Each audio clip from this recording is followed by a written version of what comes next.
Sina, direct ko kay magkasandal ko. Kami muling ko ay. Direct. Reporta mo sugod no, ato cellphone ulo direct kapag nasa na ilalip ka mo picture na bata niya kung makuha niya dilita punon sa nato niya kurana na wala man isulod kapag nasa ilalip yung niliya yung dikit-dikit mo kay magpicture na ba para makita mo ba kay ini nga picture padala na balis nasyonal nga natin assembly good sa atong barangay ay buntag sa tanan no usa ka magsugod ato sa ang presensya sa Ginoo. Let's pray with invocation by Honorable Jane Losopon. Sige, akong hayatang magtindog kay mag-amputa. Labing gamhanan ug balaan ng mga Dios. Lord, magpasalamaton mi kanimo bisan pa ning maura sa garon. Salamat sa pag-amping ka namo bisan pa tipo kagabhion. Ug niya ni mong katawan na Dios din kami mag-aasembleya. Tugod ni Dios kay ikaw magapatiwala ang imong libong mga kanamo karon. Ug hatagi kami matag-idea niyo Dios nga samtang kami maga-bulay-bulay sa maong asembleya, ikaw ang Dios nga matag na mugkaalam niini. Salamat Lord, ning kabuntagon karon, malaubon kami hangtod matapos kami Dios, gikan sa pagsugod matapos kami nga safe and secure gikan sa pag-amping kanamo. Dalaygon ka sa balay pagkatapos ang dungog ug himaya among ibalik kay mo kitapos ka man sa tanan Dios. Pinagi sa pangalan sa among Jesucristo, kamong tumban lulos ang tanan magingon. Amen. Amen. Padayon ka sa pagtindog para sa atong national anthem. Ma'am Che.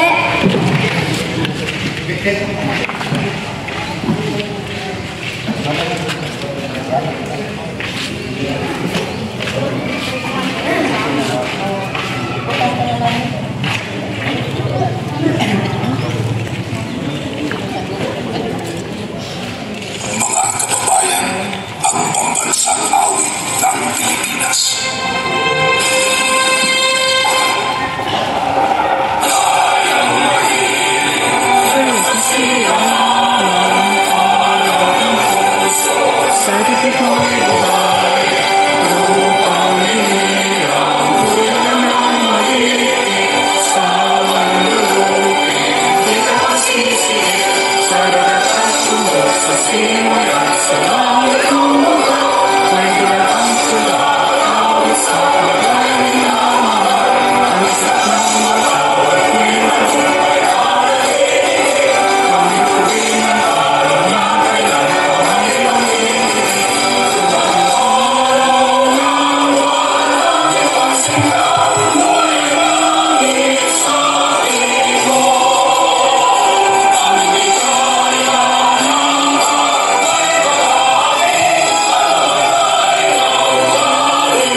Next, yung opening remarks, pwede po nung barangay na ako na lang kay wala man si Kapitan.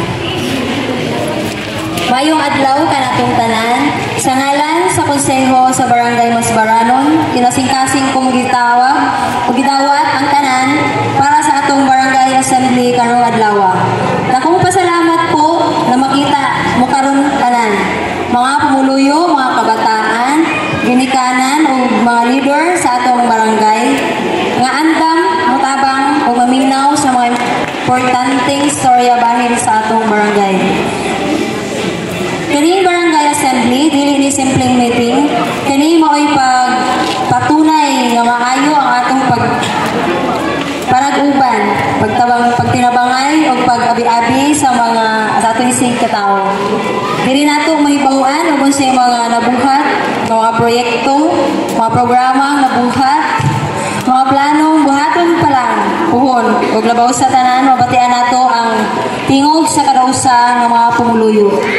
Unta, maging open, kita ninyo atong paghuna-huna o kasing-kasing sa pagdawat sa idea, ug uban ninyong suggestion para mas katabang para sa pag-unlad sa umulambo pa ang barangay tungod sa pagdinabangay o pag-iusa. Mas labi natong makapot ang pagbago. Daghang salamat sa mga presensya o pag-effort, pag-anhi o gutrohon daghang salamat sa pagtambong sa Barangay Assembly. Ang sunod part is message of support from LG officials, though wala man ni nag-invite na lang. O ang message from the ILG officer kay Bisig Ayo si Sir Norberto, siya ang DILG nato. At ito sa next part sa Barangay Assembly, day proper, State of Barangay Address. Deliver ni punong barangay. Ako gihapon mag-deliver kay wala man si kapitan ng taon. State of the Barangay Address. Mayong adlaw kanatong tanan sa akong mga kauban sa mga sangguniang barangay, mga opisyal ng kabataan, mga leaders sa atong komunidad, mga katabang gikan sa lain-lain nga organisasyon o labi na sa tanan sa pinalangga kong pumuluyo sa Barangay Masbaranon. Karong adlaw uban tang balikon o dumdumon ang atong mga nahimo mga problema nga atong giatubang o gihinay-hinay pagsulbad o ang pag-asang padayo natong gigunitan para sa usa na mas maunlad o mas maayo o mas maipanghambog na barangay. Sa miaging tuig dili sayon ang atong nagian naa ang mga suway tungod sa pandemya, mga nangaging bagyo o kalamidad ug mga pagsulay sa kinabuhi. Pero bisan pa na ang naan ang mga pagsulay, ipatunayan natong lig-on ang atong pagkaubanay o malasakit sa kada usa. Sa tabang gikan sa atong barangay officials so pumuluyo, nahimo og nakabot nato ang uban sa atong mga importanteng proyekto gikan sa pagpaayo sa uban sa atong mga importanteng pasilidad. Nakuman na ang atong flooring sa plaza, na-renovate na sad ang atong barangay hall na natay solar dito. Karon padayon natong i-promote og ang usa ka barangay na ligtas, disiplinado og maamumahon nga barangay labi na gihandom nato ang atong kilala modelo og sa maayong pamahala.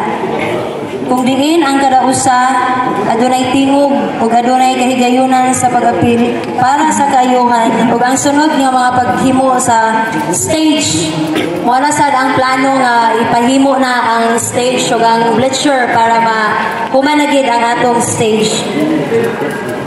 Para sa mga kabataan, kamo ang paglaom sa atong barangay, unta padayon mo sa inyong pagpaniguro ug padayon. Sa mga pumuluyo Barangay Masbaranon, dili ang lugar kini atong puloy-anan. Ubantang tanan, pagpasiugda sa paghiusa, disiplina o pag-atiman sa atong pagtinabangay barangay officials ug pumuluyo. Walay imposibleng makapot ang mga pangandoy para sa atong barangay. Daghang salamat o mabuhay ang Barangay Masbaranon. Ang barangay adunay kasikas ug magpahiusa may pangandoy sa tanan. Thank you.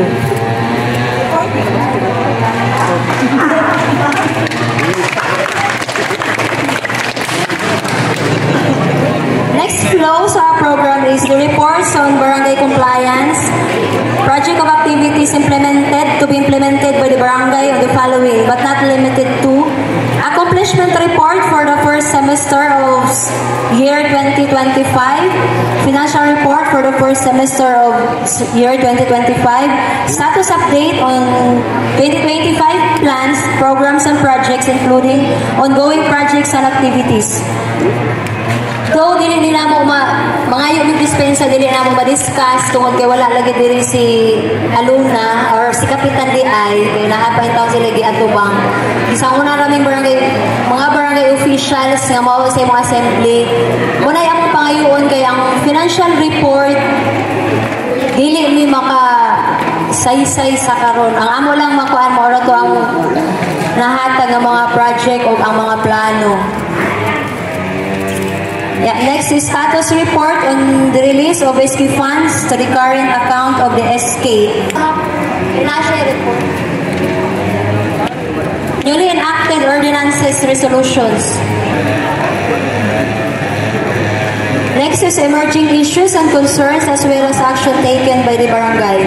Initiative status of implementation of compliance with the program. So, project based on existing laws and issuance of the department or other relevant national government agencies, such as but not limited to kalinisan under the Bagong Pilipinas program, barangay road clearing operations or BARCO.